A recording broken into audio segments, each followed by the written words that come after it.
Hi friends, ನಿನ್ನೆ ರಾತ್ರಿ ನಾನು ಒಂದು 10 ಗಂಟೆ ಸಮಯದಲ್ಲಿ ರಸ್ತೆಯಲ್ಲಿ ಬರಬೇಕಾದ್ರೆ ಈ ಮೊಲ ನನ್ನ ಗಾಡಿಯ ಟೈರ್ ಅಡಿಗೆ ಜಸ್ಟ್ ಮಿಸ್ ಅಡಿಗಾಗಿ ಸತ್ತೇ ಹೋಗ್ಬಿಡ್ತು ಅಂದ್ಕೊಂಡೆ ನಾನು. ನಂತರ ಗಾಡಿ ಇಳಿದು ಕೆಳಗೆ ನೋಡಿದಾಗ ಸದ್ಯ ಬದುಕಿತು. ಹಾಗೆ ಅದನ್ನು ಗಾಡೀಲಿ ಎತ್ತಕೊಂಡು ನಮ್ಮ ಮನೆಗೆ ಬಂದು ಮನೆದೊಂದು ಶೆಡ್ಡಲ್ಲಿ ತಗೊಂಡು ಬಿಟ್ಟೆ. ನಂತರ ನೋಡಿದರೆ ಸ್ವಲ್ಪ ಹುಷಾರಾಯಿತು.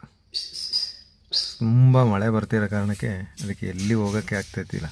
ಅದರಿಂದ ಸೀದಾ ನನ್ನ ಮನೆಗೆ ತಗೊಬಂದು ಮನೆ ಶೆಡ್ಡಲ್ಲಿ ಬಿಟ್ಟೆ. ನಂತರ ಮಾರದಿನ ಬೆಳಗ್ಗೆ ಅದೇ ಮೂಲನ ತಿರ್ಗಾ ನನ್ನ ಗಾಡೀಲಿ ಹಾಕಿ ಡಿಕ್ಕಿಯಲ್ಲಿ ಹಾಕಿ ಸೀದಾ ತಗೊಂಡು ನೋಡಿ, ಸೀದಾ ತಗೊಂಡು ಮಾರದಿನ ನೆನ್ನೆ ಸಿಕ್ಕಿದ ಜಾಗಕ್ಕೆ ವಾಪಸ್ಸು ತಂದು ಅದನ್ನು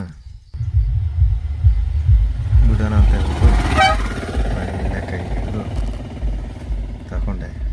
ನೆನ್ನೆ ಎಲ್ಲಿ ಸಿಕ್ತು ಅಲ್ಲೇ ಬಿಡೋಕ್ಕೆ ಬಂದೆ. ನಂತರ ಬಿಟ್ಟೆ ನೋಡಿ. ಹೋಗು ಹೋಗು ಹೋಗು ಹೋಗು. ಇಲ್ಲೇ ಸಿಕ್ಕಿದ್ದು, ಅಲ್ಲಿತ್ತು. ಹ್ಞೂ, ಹೋಗು ಹೋಗು ಹೋಗು ಹೋಗು ಹೋಗು ಹೋಗು ಹೋಗು ಹೋಗು. ಇನ್ನೂ ಆಯ್ತದೆ ಆಯ್ತದೆ. ಅಲ್ಲಿ 10ವರೆಗೆ ಅಲ್ಲಿ ಮೇಲೆ ಬಿಡಬೇಕಿತ್ತು. ಅದನ್ನು ಅಲ್ಲಿ ಬಿಡಬೇಕಿತ್ತು ಅಂತ. ಹೋಯ್ತು ಹೋಯ್ತು ಹೋಯ್ತು. ಹಿಡೀರಿ ಅಲ್ಲಿ. ಹಾಂ ಹಾಂ, ಹಂಗೆ ಹೋಯ್ತುಂಟಲ್ಲ. ಆಯ್ತುಂಟಲ್ಲ. ಹೋಗಿ ಆಯ್ತು ಆಯ್ತು ಆಯ್ತು ಆಯ್ತು ಆಯ್ತು ಆಯ್ತು. ಹೋಗು ಹೋಗು ಹೋಗು ಹೋಗು ಹೋಗು ಹೋಗು ಹೋಗು ಹೋಗು ಹೋಗು ಹೋಗು ಹೋಗು ಹೋಗು.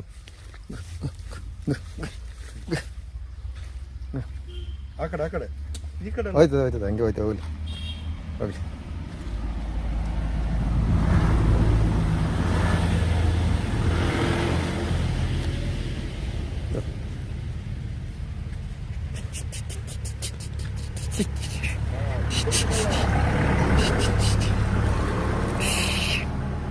ಹೋಯ್ತು.